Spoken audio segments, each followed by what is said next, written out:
લાલજીભાઈ, આજે જે પ્રકારનું આંદોલન હતું, ક્યાંક ફાટા પણ પડ્યા, પોલીસે પણ રોક્યા અને એ બાદ એ સભા અને એક અલ્ટિમેટમ, વધુ એક અલ્ટિમેટમ અપાયું છે. જો ચોક્કસ લોકોના ષડયંત્રમાં હું પડવા નથી માગતો. કોણે કર્યું, શું કર્યું, સૌ જાણે છે. સતત 6.5 મહિના પરની મહેનત પછી રાત દિવસ એ પાલભાઈ હોય, મહેશભાઈ હોય, જયેશભાઈ હોય, જિગ્નેશભાઈ હોય કે તમારી સામે બસ અમારા જેવા કોંગ્રેસના અને કોંગ્રેસ સિવાય કિસાન સંઘર્ષ સમિતિ અને કિસાન કોંગ્રેસ સમિતિના અનેક લોકો ગામો ગામ જઈ નાની મોટી મિટિંગો કરી ત્યારે આંદોલનને આ સ્તરે લઈને આવ્યા. અચાનક અમદાવાદ પાસે જોયું કે આંદોલન જબરજસ્ત આજે સફળ થઈ રહ્યું છે. સરકારને પણ ગઈકાલથી સરકાર પણ ટેન્શનમાં હતી. લગાતાર સિનિયર આઈપીએસ ઓફિસરો અને સરકાર અમારા સંપર્કમાં એ રીતે હતી કે અમે તમારી સાથે વાટાઘાટ કરીને પ્રશ્નોનો ઉકેલ કરવા માગીએ છીએ. પરંતુ સરકાર બી તો હોશિયાર છે ને, કોઈકને ચડાવ્યા, કંઈક થયું હશે ખબર નથી, તોડફોડ કરવું, ધમાલ કરવી, દેખાડો કરવો, એ ચોક્કસ પાર્ટીના ખેસ પહેરીને આવવું, ચોક્કસ પાર્ટીની ટોપીઓ પહેરીને આવવું, આ ખેડૂત આંદોલન માટે બહુ દુઃખદ છે. આ નજર સામે બેનર છે પાછળ તમારી, ક્યાંય કોંગ્રેસ પાર્ટીનું નામ નથી, એક પણ નેતાની પાસે કોંગ્રેસનો ખેસ નથી. એટલે અમે બહુ સ્પષ્ટ હતા કે કોંગ્રેસનો ખેસ કે કોંગ્રેસના બેનરની જરૂર નથી. અમે કોંગ્રેસના ચહેરા લડીએ છીએ, લોકો ઓળખે જ છે. એના માટે મારે કહેવાની જરૂર છે ગાય આ ગાય છે, ગાય હોય તો ખબર જ છે. એમ કોંગ્રેસના વ્યક્તિઓ લડતા હોય તો એના માટે અમારે ઢોલ નગારા વગાડવાની જરૂર નહોતી. પરંતુ કોઈકે કશું કંઈક પેટમાં દુખ્યું, કર્યું જે કર્યું એમને મુબારક. ખેડૂતોનો મુદ્દો ઊભો છે.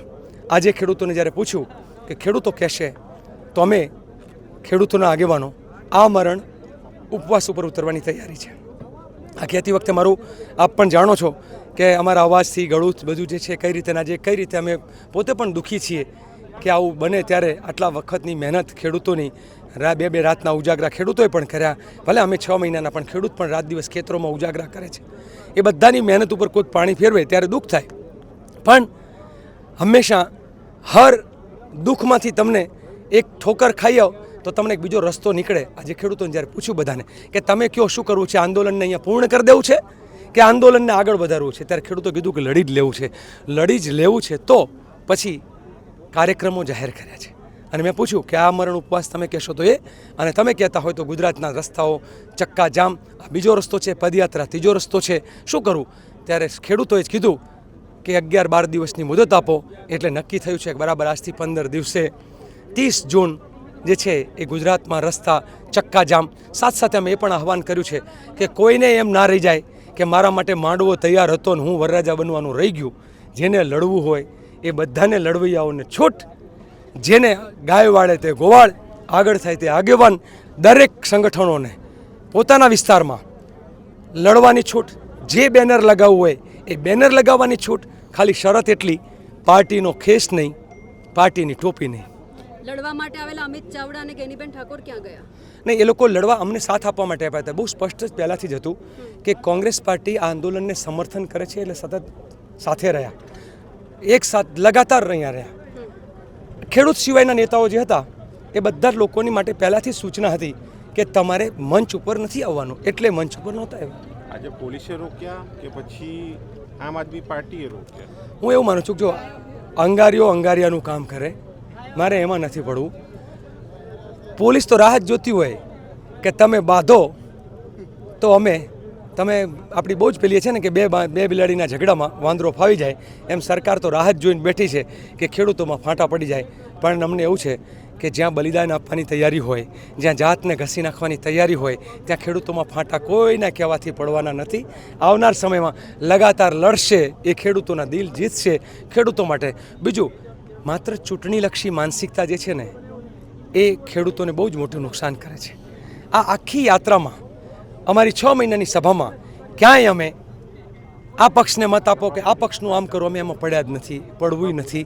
માત્ર પૂંજીપતિઓ, ઉદ્યોગપતિઓ અને સરકારના મંત્રીઓ અને સંત્રીઓ એ ભેગા થઈને જે ભાગ બટાઈ કરે છે એની સામેની આ લડાઈ છે, લડાઈ જારી રહેશે. શાંતિપૂર્ણ સરકાર દેખાયો તો ખેડૂતોમાં એ જોશ અત્યારે તો નથી. ખેડૂતો તો ઘટી ગયા છે. થાકી જાય ને, 2 કલાક ટ્રાફિકમાં બેસ્યા. મારા પોતાના ગામના આવેલા ખેડૂતોએ મને પૂછ્યું કે લાલજીભાઈ 2 કલાક ટ્રાફિક જામ થઈ ગયો છે, હવે શું કરીએ? તો ખેડૂતો શું કરે? બીજું, વચ્ચે અમે અહીંયા હતા તોફાની તત્વોને સમજાવવાના, પહેલામાં પાછળ પોલીસને મજા આવી ગઈ. એણે એવું કીધું કે ભાઈ ત્યાં તો આગળ ટ્રાફિક જામ છે ને હવે આગળ ત્યાં તોફાન થયું છે. એટલે તમે પાછા વળો. ખેડૂતોને ત્યાં જેસીબીથી નવા રસ્તા કરીને તમે જુઓ, ત્યાં નવા રસ્તા બનાવ્યા જેસીબીથી તાત્કાલિક, અને ખેડૂતોને પાછા વાળ્યા. એમનું કામ એમને મુબારક, ખેડૂતની લડાઈ ખેડૂતોને મુબારક, અમારો સંઘર્ષ અમને મુબારક. છેલ્લે સુધી જે ખેડૂતો હતા એને પાછા લાવવામાં ક્યાંક તમે ઉણા ઉતર્યા હોય એવું લાગે છે? હું તો માનું છું કે ઉણા જ ઉતર્યા કહેવાય, અમે કંઈ મને વાંધો નથી. આમાં એવું છે કે વાંક કાઢવો જ હોય તો જુઓ, અમારા તો કેટલીય ખામી નીકળે, દરેક આંદોલન અમને શીખવાડે છે. પણ હું 38 વર્ષના આંદોલનનો અનુભવી છું, અને કોઈ એમ કહે કે ગુજરાતમાં આંદોલનના મુદ્દા ઉપર રણનીતિમાં ભૂલ થાય એવું શક્ય નથી. હા, વિશ્વાસઘાત થાય, અને વિશ્વાસઘાત થાય એને ના પહોંચી શકાય. એ તો તમારી સાથે થઈ શકે ને મારી સાથે થઈ શકે ને ખેડૂતો સાથે પણ થઈ શકે. પણ 30 તારીખ સુધીમાં તો ઘણાના ખેતરમાં થાંભલા નખાઈ જશે, કઈ રીતે લડશો તમે? લડતા રહેવું પડશે. કંઈ તમે કોઈ પણ આંદોલન એક દિવસ જાય અને સરકાર અહીંયા આમ જાય ને તરત આંદોલનમાં, અને સરકાર તરત છે એવું તો ક્યારે નથી બન્યું. મને ખબર છે, માંડલ બેચરાજી સર આંદોલનમાં જમીન જવાની જ હતી, 44 ગામની 50,000 હેક્ટર, 100 દિવસ લડ્યા હતા. ત્યારે થાંભલા નખાઈ જશે તો થાંભલા ઉખડી પણ જશે, અને નહીં તો એણે યોગ્ય વળતર જે નક્કી કર્યું છે આપવું પડશે. આ ગામની જમીન ગામની, નહીં સરકારના બાપની, એ સિદ્ધાંત ઉપર લડાઈ લડી રહ્યા છે. ધન્યવાદ આપ સૌનો ખૂબ ખૂબ આભાર.